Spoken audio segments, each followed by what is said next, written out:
You know, video game journalists whining and complaining about things. It just brings a nice laughter, I guess, when you start reading their crap. Yeah. The more you read, the more it looks like, or the more you figure out that they have no idea what they're talking about. They don't know games. What few games that they actually do enjoy are walking simulators nowadays. And they can't deal with anything that has any semblance of challenge to it. I mean, when you got journalists out there who are giving bad reviews for things, and then it turns out that the only reason they're giving bad reviews is because they didn't even know the basic mechanics of the game, and they're like, it's just too hard. It's Dark Souls hard. And it's like, did you not put any points into your talent tree? That would be a big help. Did you know if you jump off that rock and then dash, you can make it over the other rock? It's right there on the screen, for crying out loud. But I do digress. You know, game journalists are just hilarious to read their articles on stuff because they really have no idea what they're talking about. And it's more apparent nowadays than it has ever been. You know, being a journalist of gaming, I expect you to enjoy what you do. And when you've read articles where the guy barely talks about the game and talks about how much he hates the game and would rather talk politics with some guy in the back at the party that he's at to evaluate said game, it just makes me wonder, why are you even in that profession to begin with? If you're a good journalist, then that's fine. Be a good journalist and go somewhere else and be a journalist.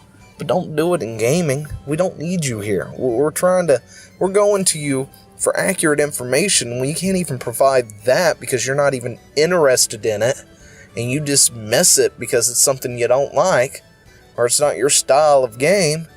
It should go to somebody else. You should deny the article and say, look, you know, I understand this game's coming out, you want me to write about it, but I don't know anything about this particular genre of games. I don't particularly enjoy those, but say, Janet over here loves those games. You might want to give that story to Janet and give me something else. How hard is that? But anyway, what did I stumble across? This guy, why I deleted my Steam account. So let's get into it. Earlier this week, I wrote about a recurring problem in games, and what I was going to do as a member of media to try and fix it. You're probably going to whine and cry. But that's just me. Today, I'm going to talk about something I'm doing to fix it as a customer and a gamer. Chances are you're not even a gamer. Just saying. I love the term gamer nowadays. You play Candy Crush, you're suddenly a gamer. In reality, you're not really a gamer. But anyway. I hadn't intended to write a follow-up piece, but it hit a bit of a breaking point this week with the 1-2 punch of PewDiePie dropping the N-word on stream and Bungie removing a white supremacist symbol from Destiny. Oh gosh, the Kekistan thing. Kekistan is not a white supremacist anything. Oh my gosh, seriously, go to Know Your Memes and look it freaking up. All of you journalists and non-journalists, go look up Kekistan. Figure out what the heck it is, because it's nothing like they claim it is. It's just, again, like I said, the more you read, the more you realize they have no idea what they're talking about, because they're just parroting somebody else's thing. They've never looked it up. They've never gone and done any research on it. They have no clue, or they're willfully just being ignorant to it, or just misleading you altogether. And they wonder why nobody wants to look at them for accurate information. And the whole PewDiePie dropping the N-word is a whole other topic that I could talk about that I just sort of miss talking about because I've been sick for weeks. But anyway, both events are part of a wretched pattern that has been reoccurring in games for several years now. A pattern where we see some deep-seated prejudices in gaming culture coming to the fore in alarming clarity for a moment. Everyone points and decries the awfulness, then everyone else gets angry at the people who didn't like the awful thing. If we're very lucky, the people who screwed up in the first place publicly apologize, reflect on their mistakes, and try to better the next time. It's much, much rare to see anyone indicate responsibility for this pattern, take an honest look at their role in it, and will absolutely need them to if this is ever going to get better. Alright, so I'm going to just go on a limb and say, since he dropped PewDiePie right at the beginning, that's what we're talking about. PewDiePie did actually apologize. He apologized after saying the word nigger. And he explained why he said it, which is an awful thing to really think about. That, a lot of communities can get toxic, and there's a lot of smack talk that does happen.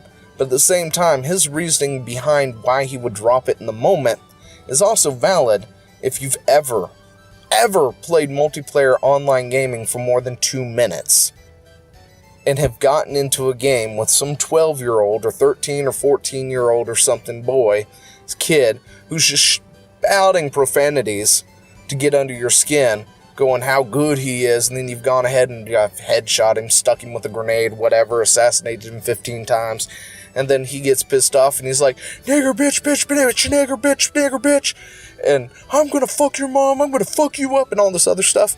It happens. Those are the kind of people, when I get into a lobby and the second I hear that squeaky voice, I immediately mute, because I don't feel like listening to their crap. And, talk like that is a normal thing in multiplayer gaming. Whether you like it or not, it happens. And there's nothing you can do about it, because the only way you could do anything about that is to have somebody police, I guess, every single person online, sitting behind them, knocking them in the head every time they use a curse word, or throw them in jail or something ridiculous like that. It's not going to happen, because everybody is their individual person. They're going to do what they're going to do. They're going to say what they're going to say. And they're going to do it to get under your skin, to lower your skills at the game, because that's a lot of what smack talk is.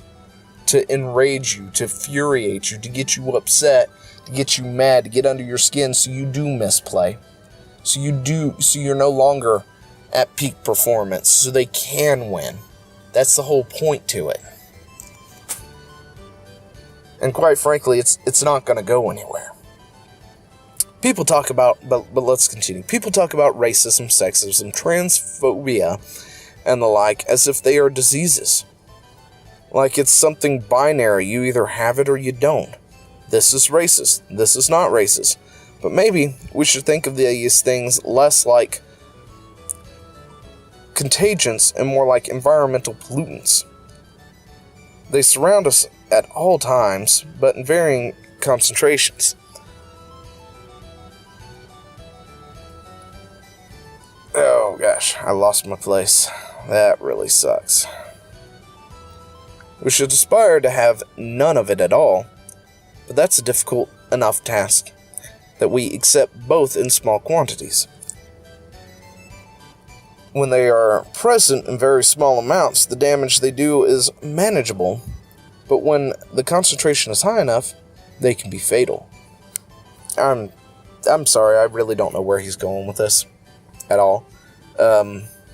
If we're still talking about words, they're not fatal. The power a word has purely lies on you and how much power you give it, to be honest. Now, if you don't want to hear that stuff, mute the person. That those tools are available nowadays. But let's continue. We're gonna see what we got. After PewDiePie dropped his racist interjections, okay, so we are still completely talking about PewDiePie here. Firewatch developer Campo Santos had the popular streamer videos of the game pulled from YouTube using a service copyright claim process. Yes. And then angry gamers then began review bombing the title on stream and poured into the game's specific forums to flood them with abuse. Because that's how it's done now. Because we are gamers, and every avenue of feedback available to us must be weaponized so they can have things our way. because we're so upset about a developer using a questionable invocation of the DMCA that we would crusade arm in arm with overt racist human garbage rather than let our rage go unvented for even a moment. Okay, you know what? Let's talk about that. You got a company who went out there, got Campo over there. He's going to DMCA a Firewatch video from almost a year ago. Because PewDiePie said nigger. Because he doesn't like that. Now, PewDiePie saying the N-word, yeah, that's bad. We can condemn that. Did he apologize? Yes, he did. Whether or not you want to accept that apology is purely personal preference at that point. However, his reaction to do a spurious DMCA is against the law in a lot of respects. Now, we can get into the nitty-gritty about it, about how, they put it up there saying you can stream, you can make money from this, you can do this, that, and the other, whatever. And they can revoke that at any time. Just because of how it's been done. And and that would be a thing for the court to decide.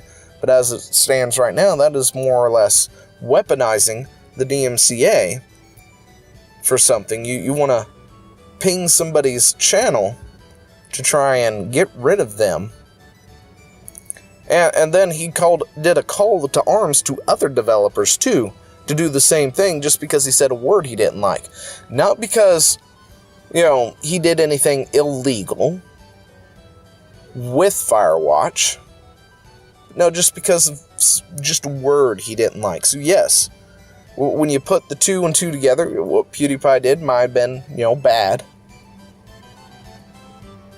And we can go ahead and condemn him for that. But at the same time, when you got somebody trying to ruin somebody else's complete livelihood, their entire life over that, that's even worse. So yeah, gamers are going to get on there and they're going to do what they can to fight back. And especially when you sit there and you give the internet something that you absolutely hate, the internet will give you more of that just out of spite.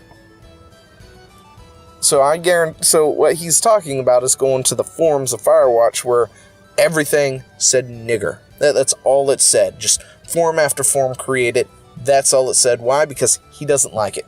He virtue signaled about it. He wants to ruin somebody's life about it. So yes, everybody got in arms. It's like, oh, you don't like that? Well, fuck you. And then they showed up and started doing it. Just because of that. That's how the internet works. You screw with the internet screws back. You fling shit, the internet flings shit back. If you don't like it, you shouldn't fling shit in the first place. If he would have just left it as is, he had no dog in the race to begin with. Campo came out and was like just pure virtue signaling at that point. Going, oh my god, he said a bad word. We're gonna DMCA you. Everybody else should do it too. Then yes, the internet is going to defend their own at that point, regardless of what all he did at that point. Because if you can do that to just one and get away with it, that opens a floodgate for everybody else to be hit the same exact way, which we're going to defend. It's like when somebody defends their copyright or trademark or whatever it is, because I can't remember, the laws are slightly different and yet the same. If you don't take the time to fight it when it's violated, and you wait too long to do so, it's essentially giving up your right to that at that point. If you've waited a year or two to even do anything about it, and the court is going to say, it's been done, you knew about it, and you let it go on for 2 years, and now you want to say something about it? No. You wanted to say something about it, you should have done it 2 years ago. But anyway, let's get back to it. Most of those threads in Firewatch forum have since been consolidated, with the most exceptionally racist ones being deleted. But it wasn't Valve who handled the cleanup, because Valve offloads moderation of game-specific forums to its developers, just like the transition of its store page or the curation of catalog. Valve seems to like nothing more than to offload work onto others. That approach might be fine for some functions, but the company cannot abide responsibility for the community and culture that has come from its own neglect. Okay, let's go with this. Valve offers Steam. Alright, Valve gives you Steam, gives you the front page and everything else. It moderates forums for games to the developers because they can't handle that workload with the amount of games that are up there. If the game wants a forum page, they have to have their own moderators for it. It's as simple as that. It's not their negligence. It's not their place to control that game's forum page. So Firewatch comes out. They want a forum page to handle requests and other things. You know, problems that might arise, feedback, stuff like that. Last time I checked, Valve did not create Firewatch. Why would Valve want to sit there and manage the problems of Firewatch? No. Firewatch's developers need to moderate and have somebody moderate and take questions and things like that. It's like a customer support group of some sort for a company. You know, you call in for customer support for that company. I don't call, say,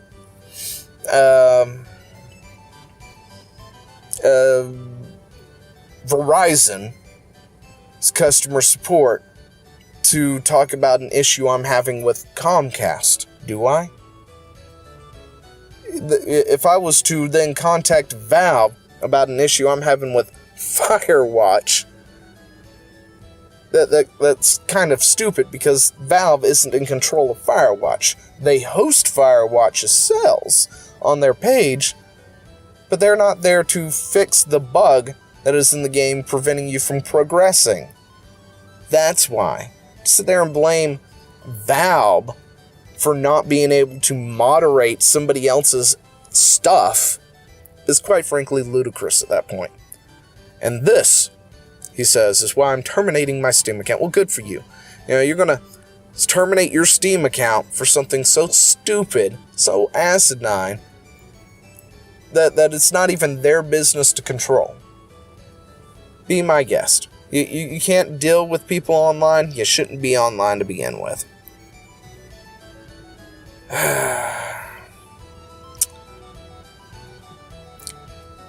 But yeah, and then it goes on, and this thing is long. It goes on to talk about some Steam communities that were apparently there at one point in time. The problem is, you go and look it up now, they don't exist. You know, they had a post from like 2005 was their last current post. Like the group was called, I think it's Nazi Recruitment Group Order Number 1.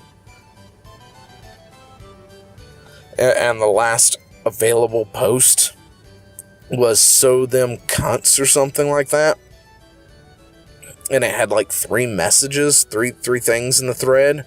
And before that, it was like "Happy 9th of May, motherfuckers," and "Help." And those are like the only 3 things that were ever archived on that page as a discussion. And the last one that was active was in 2015. In fact, they all were 2015. And they've got like 4 posts among them to the 3 topics, and somehow that's bad, and Steam should do something about this. But seriously, at this point, it's just somebody ranting and raving about stupid things that don't even matter at this point. But, yeah, I think that's what we're going to end this one on, because I've got to go into work. Anyway, I'll talk to y'all later. See ya. Hey, thanks for watching. Don't forget to leave a comment, smash that like button, and always subscribe for more. And, of course, there are other videos floating around somewhere on the screen, so click one of those and see if you can find something that suits your fancy. Till then, I'll see you later. Bye.